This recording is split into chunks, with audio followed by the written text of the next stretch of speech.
Bismillahirrahmanirrahim. Assalamualaikum warahmatullahi wabarakatuh. Berikut saya akan mempresentasikan tugas ujian akhir semester pada mata kuliah Biokimia 2. Hubungan metabolisme karbohidrat, protein, dan lemak. Metabolisme ketiganya memberikan hasil asetil CoA, di mana asetil CoA merupakan substrat untuk siklus Krebs. Titik temu dari berbagai jalur metabolisme ini berguna untuk saling menggantikan bahan bakar dalam sel. Hasil akhir dari siklus Krebs adalah ATP, NADH, FADH, dan CO2. Selanjutnya, NADH dan FADH2 akan dibawa ke dalam transport elektron dan diubah menjadi energi ATP. ATP ini selanjutnya digunakan sebagai sumber energi langsung bagi semua kegiatan metabolisme. Protein berfungsi sebagai sumber energi, membangun dan memperbaiki jaringan tubuh, membentuk antibodi, dan membentuk enzim serta hormon. Pencernaan protein berlangsung di dalam lambung dan usus halus. Di dalam lambung, protein akan dirombak oleh enzim pepsin, diubah menjadi pepton.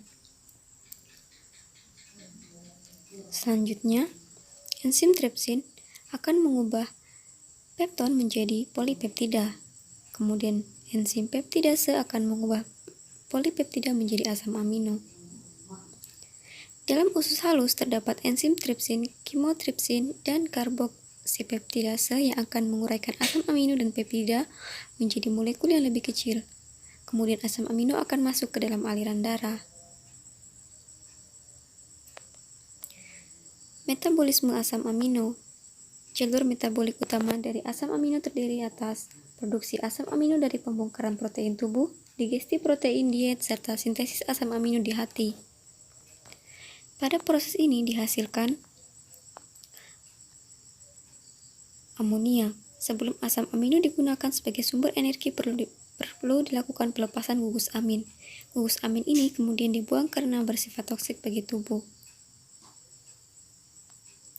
Ada dua tahap dalam pelepasan gugus amin dari asam amino, yaitu yang pertama adalah transminasi enzim aminotransferase memindahkan amin kepada alpha-ketogluterat dan menghasilkan glutamat atau kepada oksaloaksetat dan menghasilkan aspartat. Yang kedua, deaminasi oksidatif, yakni pelepasan amin dari glutamat menghasilkan ion amonium. Gugus-gugus amin yang dilepaskan menjadi ion amonium atau NH4+, yang selanjutnya masuk ke dalam siklus urea di hati. Dalam siklus ini dihasilkan urea yang selanjutnya dibuang melalui ginjal berupa urin. Urea dikeluarkan untuk mencegah terjadinya penumpukan konsentrasi amonia atau disebut sebagai hiperamonia. Hiperamonia dapat menyebabkan gangguan pengecilan dan kerusakan otot rangka serta gagal hati. Setelah mengalami pelepasan gugus amin, asam-asam amino dapat memasuki siklus asam sitrat melalui jalur yang beraneka ragam. Replikasi DNA adalah proses perbanyakan bahan genetik, proses penggandaan rantai ganda DNA pada sel yang terjadi sebelum pembelahan sel. Komponen penting dalam replikasi DNA yang pertama adalah DNA template. Komponen deoksiribonukleotida, enzim primase, enzim helikase, enzim DNA ligase, enzim DNA polimerase, dan protein SPB. Replikasi DNA sel eukariot terjadi dalam inti sel serta di dalam organel-organel yang telah diketahui memiliki DNA. Sedangkan replikasi DNA sel prokariot terjadi di dalam sitoplasma. Untai DNA. DNA adalah asam nukleat yang terletak dalam inti sel dan berfungsi untuk menyimpan segala informasi makhluk hidup dalam bentuk materi genetik. Untai DNA berbentuk rantai panjang dan berpilin atau double helix. Setiap nukleotida terdiri dari 1 dari 4 nukleobasa yang mengandung nitrogen, seperti sitosin, guanin, adenin, atau timin, gula yang disebut deoksiribosa, dan gugus fosfat. Nukleotida bergabung satu sama lain dalam rantai oleh ikatan kovalen yang dikenal sebagai hubungan fosfodiester. Dua untai DNA dikenal sebagai polinukleotida karena tersusun dari unit monomer sederhana yang disebut nukleotida. Leading strand. Leading strand atau untai utama merupakan untaian yang disintesis oleh DNA polimerase secara kontinu dan sangat cepat. Sedangkan lagging strand merupakan untaian yang disintesis secara tidak kontinu oleh DNA polimerase dan sangat lambat. Kemudian fragmen Okazaki adalah DNA pendek berbentuk fragmen pada proses replikasi DNA di bagian untaian DNA lambat.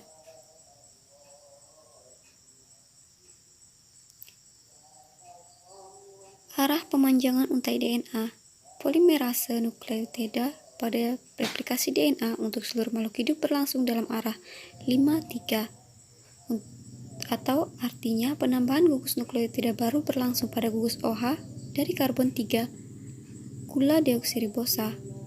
Enzim yang berperan pada DNA dalam replikasi DNA adalah enzim primase, enzim helikase, enzim DNA ligase, dan enzim DNA polimerase.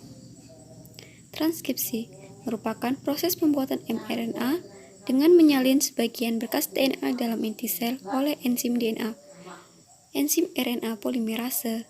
Transkripsi hanya terjadi pada satu untai rantai DNA yang mengandung kompleks gen tertentu saja.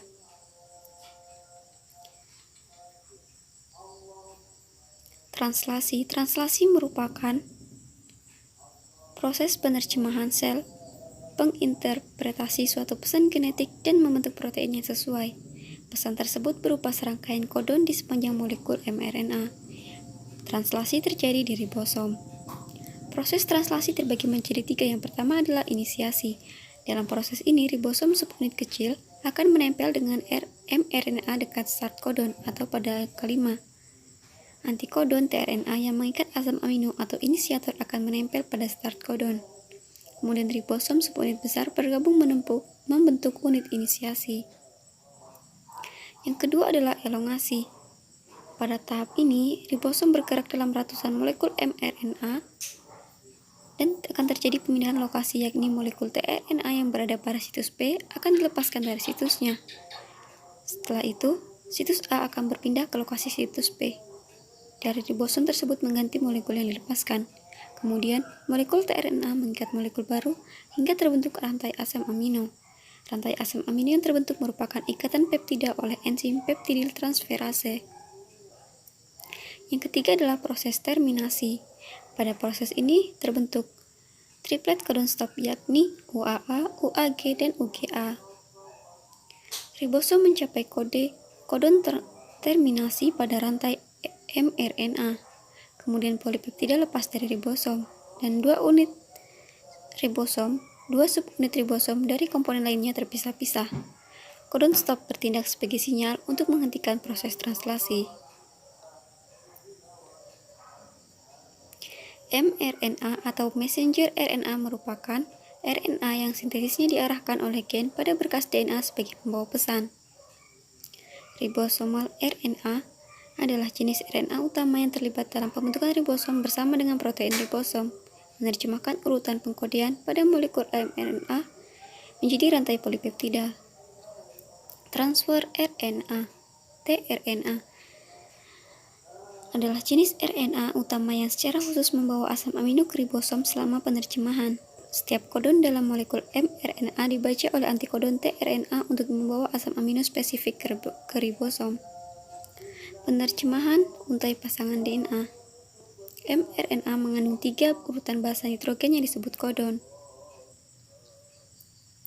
Seperti yang terlihat, triple A adalah lisin, TTG adalah leusin, GGC adalah glisin, CCT adalah prolin, CGC adalah arginin, triple C adalah prolin, dan CTA adalah leusin. Demikian, wabillahi taufiq wal hidayah. Wassalamualaikum warahmatullahi wabarakatuh.